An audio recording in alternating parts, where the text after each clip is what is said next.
Hi everyone, I'm Tyler. And I'm Alex.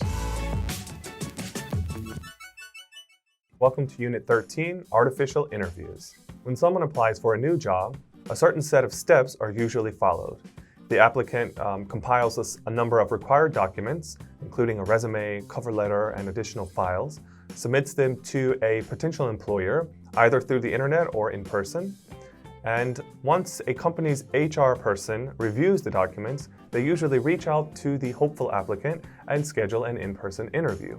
Nowadays, the interview might be done via video call as well. This process is considered pretty standard, so much so that companies are now automating many of the steps using artificial intelligence. Now, this may streamline the process, but it is far from foolproof. Streamline. Streamline. Foolproof. Foolproof. Programs that have been able to analyze resumes and search for things like keywords have existed for many years.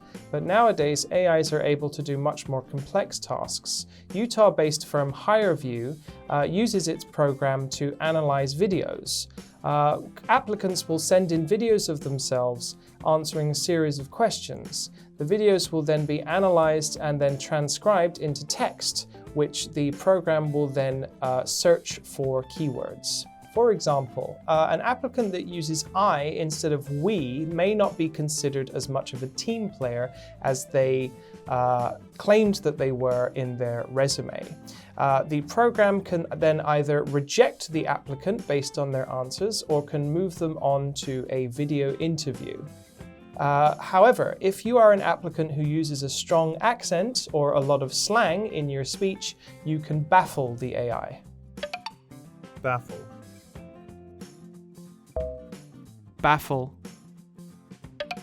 Have you ever done an interview via video conference, video call? I did one for the job that I have now, actually. But it wasn't with an AI, it was with a real person. Do you think that the general interview process is changing over time? Yes, I think so, but it really depends on the company. Different industries have different types of interviews. I know that there are some industries that pay for your education and then basically give you a job once you are qualified. I know that there are other companies where they interview thousands of applicants and then narrow those down, and they have a series of interviews with a series of different tasks, and it can be quite stressful.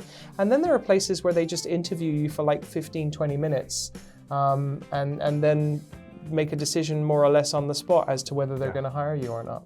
I've never had that kind of on-the-spot interview, but I've done in-person and video conference and even interviews where instead of talking to an employee, you actually submit like the test video of yourself doing something, sort of like an audition or something like that. So it's interesting to see the different ways we can interview for a job. That'll do for the preview of the unit. We'll see you guys back for the review.